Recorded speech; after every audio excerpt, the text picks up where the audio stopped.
मेरा नाम सनम है। मैं महज 13 साल की हूँ। मदरसे में एक कारी हैं जिनका नाम उमर है। उनके पास पारा पढ़ने जाती थी। एक दिन मैं घर से निकली। मैंने अपनी अम्मी को कहा कि अम्मी मैं सिपारा पढ़ने जा रही हूँ। तो अम्मी ने मुझे कहा कि ठीक है सनम बेटा तुम चली जाओ। मैं चलती चलती मदरसे में आ गई। मेरे साथ और भी काफ़ी लड़कियाँ थी। कुछ मुझसे छोटी थी, कुछ मेरी उम्र की थी।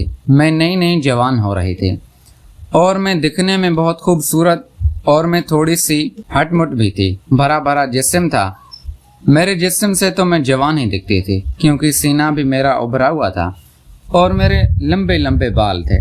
हम सारी लड़कियां बैठकर पढ़ रही थी कि अचानक हमारे कारी साहब भी आ गए। कारी साहब आकर बारी बारी हम सब से सबक सुनने लगे। आखिर में मेरा नंबर आया। मैं जैसे ही कारी साहब के पास गई और पारा सुनाने लगी तो कारी साहब बहाने बहाने से मुझे हाथ लगा रहे थे और मुझे कह रहे थे कि क्या बात है सनम, आजकल तुम्हारा पढ़ाई में दिल नहीं लगता, कहीं किसी लड़के के साथ तो दिल नहीं लगाया हुआ। मैंने कहा फौरन कि कारी साहब आप ये कैसी बातें कर रहे हैं।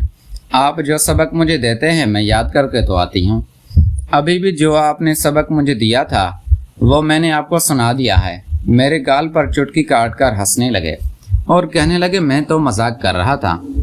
मुझे कहने लगी सुना, मैं चाहता हूँ कि तुम इन सब लड़कियों से जल्दी पारा ख़त्म करो। आज से मैं तुम्हें सबक थोड़ा सा ज़्यादा दिया करूँगा और इन सब को छुट्टी तुमसे पहले दिया करूँगा।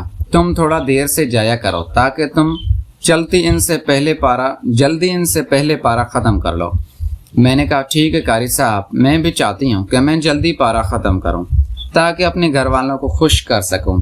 अब मुझे ये मालूम नहीं था कि कारी साहब के जहन में क्या चल रहा है। कारी साहब ने सबको छुट्टी दे दी लेकिन मैं अभी तक मौजूद थी। फिर वो मुझे सबक देने लगे और मुझे कहने लगे कि सनम तुम्हारे बाल कितने बड़े हैं, दिखाओ ज़रा। मैंने दुपट्टा उतारा और कारी साहब को अपने बाल दिखाने लगी। अब कारी साहब मेरे बालों को पकड़कर उनके साथ खेल रहे थे और कह रहे थे कि वाह सनम तुम्हारे बाल तो काफ़ी बड़े हैं और काफ़ी नरम भी हैं और खूबसूरत भी हैं। बातें करते करते अचानक कारी साहब ने अपना एक हाथ मेरे सीने पर टच किया। मुझे एकदम करंट लगा। मैंने कहा कारी साहब ये क्या कर रहे हैं। तो कारी साहब ने कहा कि सनम सॉरी गलती से हाथ लग गया। खैर मेरी क्लास मुकम्मल हो गई। मैंने कहा कारी साहब अब मैं चलती हूँ। कारी साहब ने कहा कि ठीक है सनम आज तुम जाओ, कल थोड़ा मैं तुम्हें और ज़्यादा एक्स्ट्रा सबक दूंगा और थोड़ा टाइम भी ज़्यादा लगेगा। मैंने कहा ठीक है कारी साहब। फिर मैं चलती हुई घर आई। अम्मी को सलाम किया। अम्मी ने सलाम का जवाब दिया। अम्मी ने कहा कि क्या हुआ सनम बेटा, आज थोड़ी देर लेट हो गई हो। मैंने कहा अम्मी वो कारी साहब मुझे थोड़ा एक्स्ट्रा सबक दे देते हैं। आज थोड़ा ज़्यादा सबक दिया था जिसकी वजह से थोड़ा मैं लेट हो गई। कल भी मैं थोड़ी लेट आऊँगी। अम्मी ने कहा क्यों। मैंने कहा मैंने अपना पारा सबसे पहले ख़त्म करना चाहती हूँ। इसीलिए अम्मी ने वाह ये तो अच्छी बात है, चलो हाथ मुंह धो लो, मैं तुम्हारे लिए खाना लगाती हूँ। फिर मैं हाथ मुंह धोकर आ गई। अम्मी ने मुझे खाना दिया और मैं खाना खाने लगी। खाना खाने के बाद मैं जाकर लेट गई। वक्त का पता ही नहीं चला और रात गुजर गई। आज मैं फिर से मदरसे में आ गई और आज मुझे पता था कि कारी साहब ने मुझे एक्स्ट्रा सबक देना है और देर तक पढ़ाना है, तो मैं तैयारी करके आई थी। रोज़ की तरह आज भी कारी साहब ने सबसे सबक सुन लिया और सबको छुट्टी दे दी। मैं अभी तक मदरसे में मौजूद थी। आज कारी साहब ने फिर मुझे सबक एक्स्ट्रा देना शुरू किया और मुझे कहने लगे कि सनम ये दुपट्टा उतार के रख दो, गर्मी कुछ ज़्यादा है। मैंने कहा कारी साहब दुपट्टे को उतारने की क्या ज़रूरत है। तो कारी साहब ने कहा कि मैं कह रहा हूँ ना उतार दो। मैं ना चाहते हुए भी कारी साहब की बात मान बैठी और दुपट्टा उतार कर रख दिया। अब मैंने देखा कि कारी साहब आंखें फाड़ फाड़ कर मुझे देख रहे थे और बहाने बहाने से मुझे हाथ भी लगा रहे थे। मैं क्योंकि पढ़ाई में मगन थी मेरी तवज्जो इस तरफ नहीं गई। फिर अचानक ही कारी साहब की नीयत ख़राब हो गई और मुझे कहा कि सनम ये पारा इधर रख दो और पारा उठा के साइड पे रख दिया और फिर कारी साहब ने मेरे सीने को पकड़ लिया। मैंने कहा कारी साहब ये आप क्या कर रहे हैं। तो उन्होंने मेरे मुंह पर हाथ रख दिया और कहा खामोश हो जाओ सनम, बस मैं जो कुछ कर रहा हूँ मुझे करने दो। मैंने कहा कारी साहब ना करें जुल्म मेरे साथ, मगर उन्होंने मेरी एक भी नहीं सुनी और मुझे धक्का दिया।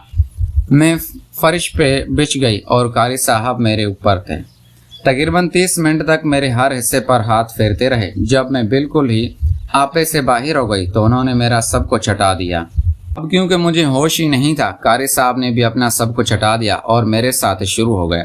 मैं चीखती रही, चिल्लाती रही, मगर उनको ज़रा भी मुझ पर तरस नहीं आया और मेरा काम तमाम कर दिया। काफ़ी देर के बाद मैं होश में आई तो कारी साहब ने कहा कि अपने कपड़े वगैरह पहन लो। मैंने कपड़े वगैरह पहन लिया। मुझे कहा कि खबरदार सनम, ये बात तुम्हारे और मेरे दरमियान रहनी चाहिए, किसी को मत बताना। मैं तुमसे वादा करता हूँ कि मैं तुम्हारे पारे जल्दी ख़त्म करा दूंगा। मैं चुप करके घर आ गई। अम्मी ने जब हालत देखी तो कहने लगी, क्या हुआ सनम बेटा? मैंने कहा, माँ ज़्यादा पढ़ा है इसीलिए थोड़ी तबीयत ख़राब हो रही है। फिर मैं वॉशरूम चली गई, नहा धोकर खाना खाया और सो गई। अब तो मेरे साथ हर दूसरे रोज़ ही ऐसा होने लगा। हर 2 दिन बाद कारी साहब मेरा काम उतार देते थे।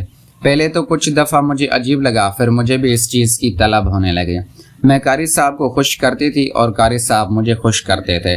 जब तक मैंने मुकम्मल पारे नहीं पड़े तब तक कारी साहब और मैं एक दूसरे से मिलते रहे और हमारा काम हो जाता था। और बिला आखिर मैंने मदरसा मुकम्मल कर लिया और कारी साहब से भी अब मैं दूर हो गई थी। प्यारे दोस्तों, अगर वीडियो अच्छी लगी है तो वीडियो को लाइक कर दें, चैनल पे नए हैं तो चैनल को सब्सक्राइब कर दें। ये वीडियो ओनली एजुकेशन पर्पस के लिए थी, एंटरटेनमेंट के लिए थी। किसी को